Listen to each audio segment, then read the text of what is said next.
ఇది కేవలం సమాచారంగా మాత్రమే భావించండి. వైద్య నిపుణులను సంప్రదించండి. సార్ మీ పూజా కార్యక్రమం ఎట్లుంటుంది సార్? అంటే ఏం పూజ చేస్తారు? దీనికి ఏమైనా సెపరేట్ ఉంటుందా, లేకపోతే సత్యనారాయణ వ్రతమే చేస్తారా, ఇంకేమైనా ఉంటుంది? ఈ ఒక దినం ముందు 8వ తేదీకి కార్తీక వస్తుందని అంటే ఒక దినం ముందు కానీ సత్యనారాయణ వ్రతం ఉంటుందండి.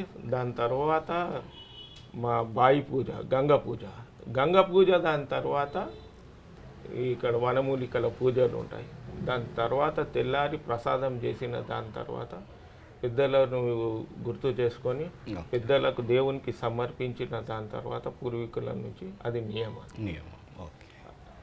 దాని తర్వాతనే అది బయటికి రావాలి. బయటికి వచ్చే కంటే కూడా ముందుకు మేము మీరు వేసుకోవాలి. ఓకే. మేము వాడుకున్న దాని తర్వాత మా నేబర్స్ మేము వాడుకున్న దాని తర్వాత గ్రౌండ్స్కి వస్తుంది, పబ్లిక్కి వితరణ. మీ దాంట్లో ఎవరికన్నా ఆస్తమా ఉన్నది? దేవుని దగ్గర ఇప్పటి వరకు మీకు లేదు, అయినా మీరు జస్ట్ ఒక నిష్టగా వేసుకోవాలి. అయితే అస్తమా ఉన్న వాళ్ళు పత్యము అనేది ఉంటుంది, ఈ అస్తమా లేని వాళ్ళకైతే నార్మల్. సరే, ఇప్పుడు మీ కుటుంబాలు కూడా విస్తరించినాయి, 6 తరాలు అంటున్నారు. మీ వాళ్ళు కూడా దేశ విదేశాల్లో స్ప్రెడ్ అయి ఉంటారు. ఈ టైంలో వాళ్ళ సపోర్ట్ ఎట్లుంటుంది? వాళ్ళు కూడా ఇక్కడ వచ్చి మీతో చేదోడు వాదోడుగా ఉంటారా? వాళ్ళు ఏ దేశాలలో ఉన్నారు సార్? ఎక్కడెక్కడ నుంచి వస్తారు? ఇప్పుడు మా బ్రదర్ ఒక ఆయన ఆస్ట్రేలియాలో ఉండు, కెనడాలో ఉన్నారు, యుఎస్లో ఉన్నారు. వాళ్ళు అన్నదమ్ముల పిల్లలు వాళ్ళు గిట్ట అందరూ యుఎస్లో ఉన్నారు. వాళ్ళు ఇక ఆ టైంలో ఇక వీళ్ళను బట్టి వాళ్ళ వెసులుబాటుని బట్టి వాళ్ళు వచ్చేది ఉన్నట్టే వస్తారనమాట. కంపల్సరీ వచ్చి ఇలా హెల్ప్ చేస్తారనమాట. అంటే వాలంటరీ వర్క్ అవి ఏదైనా సరే తన్మందరిని ఏదైనా సరే చేసుకుంటారు వాళ్ళు. ఓకే.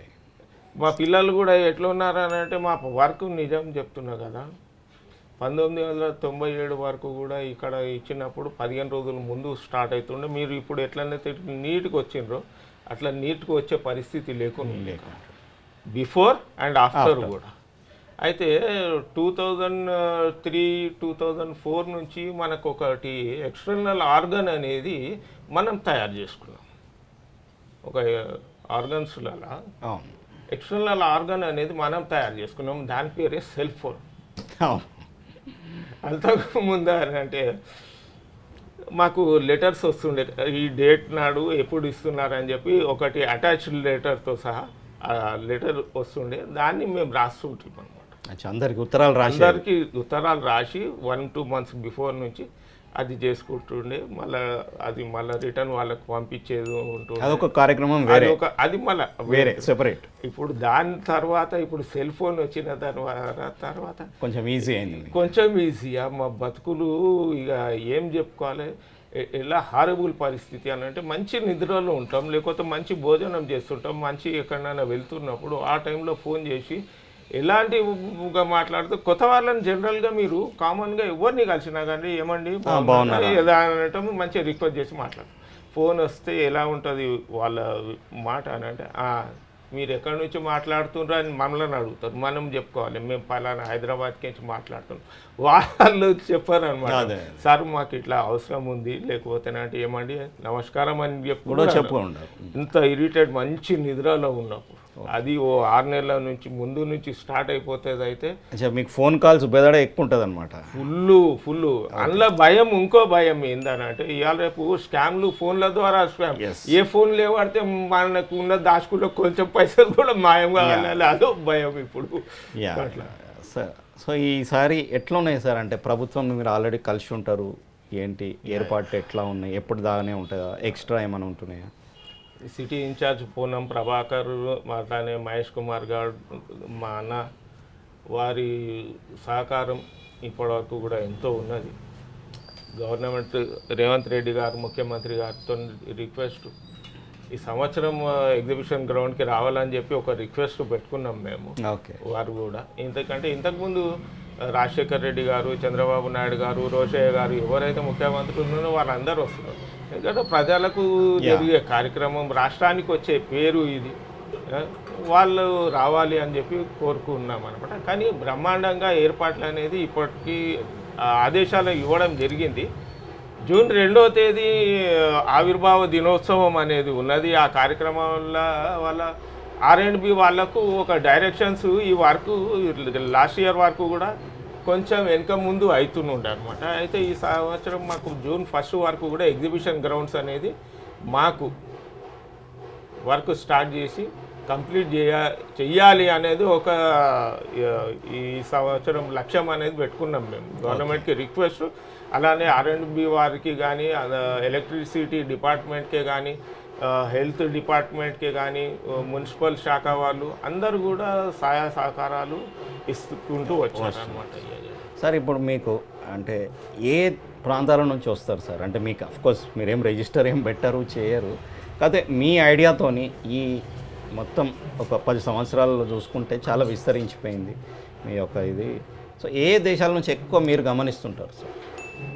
ఇప్పుడు మటుకైతే ఎక్కువ మటుకు నార్త్ సైడ్ నుంచి ఎక్కువ వస్తారు.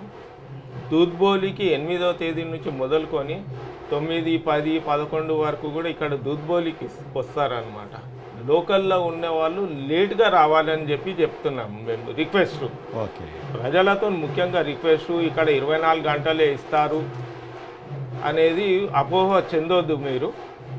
24 గంటలు దాటిన తర్వాత కూడా ఇక్కడ దుద్బోలిలో ఇస్తాము. స్టార్టింగ్ నుంచి కూడా ఇచ్చుకుంటూ వచ్చాం మేము.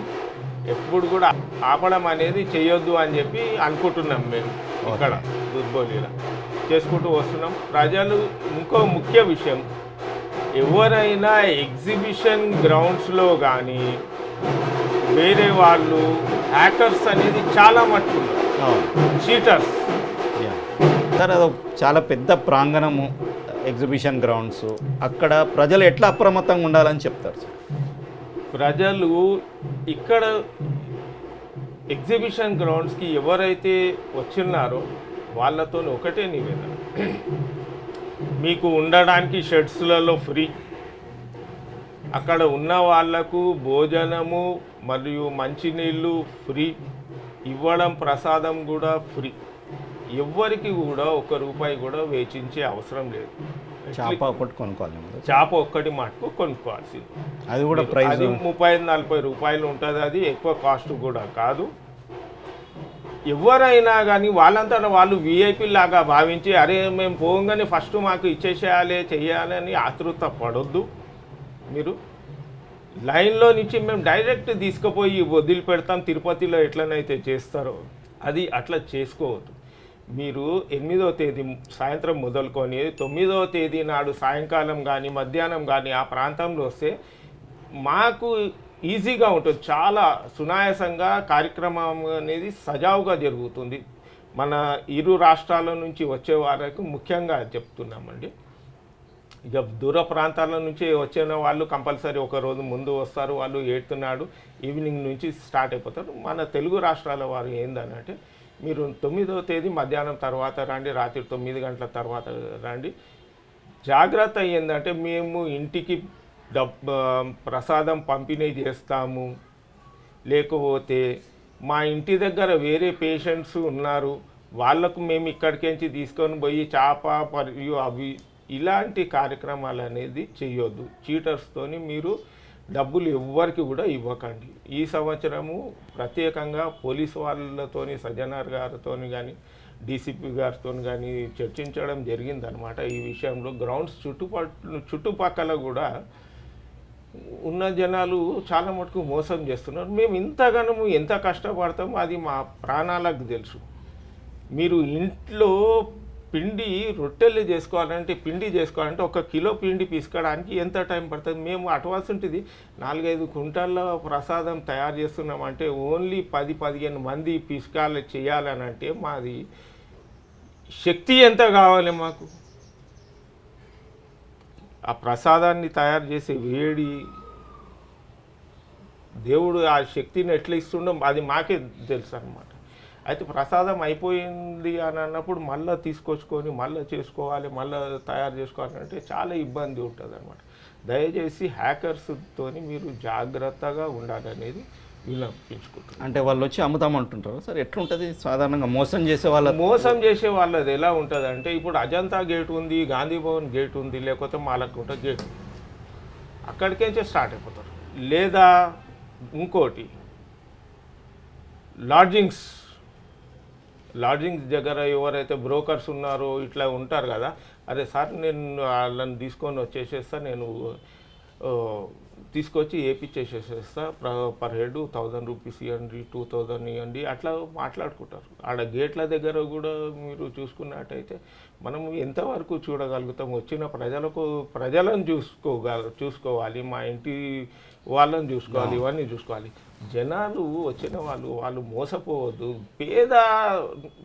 పేద ప్రజలు వస్తారు. డబ్బున్న వాళ్ళు ఎట్లనైనా ఇది చేసుకోగలుగుతారేమో అనుకోవచ్చు, కానీ పేద ప్రజలను అందులో డబ్బున్న వాళ్ళే కానీ డబ్బు లేని వాళ్ళే కానీ ఇది రోగాలు ఉన్న డబ్బు.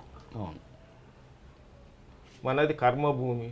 మనం చేసుకున్న పనులను బట్టి మన ఫలితము అనేది ఉంటుంది. వాళ్ళు రోగాలు పట్టుకొని వస్తున్నప్పుడు వాళ్ళ డబ్బును మనం తీసుకొని తినడం అని అంటే, చీటింగ్ చేసేయడం అని అంటే ఎంత పెద్ద తప్పు. మానవాళికి అదొక సిగ్గిచ్చేయటం యోగం. మీకు ఫోన్లు వస్తుంటాయా సార్ ఇట్లా మోసపోయినాం సార్ అది ఇదని?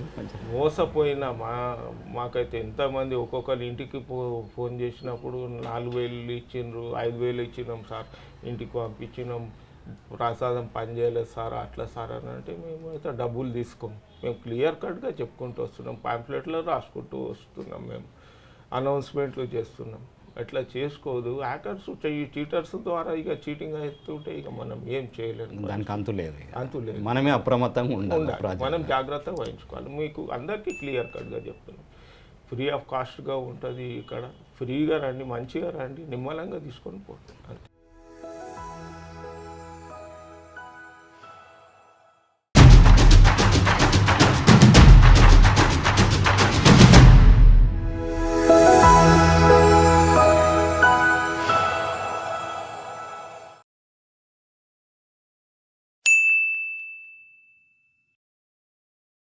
సాక్షి టీవీ ప్రసారాలను నిలిపివేయటం చట్టరీత్యా నేరం.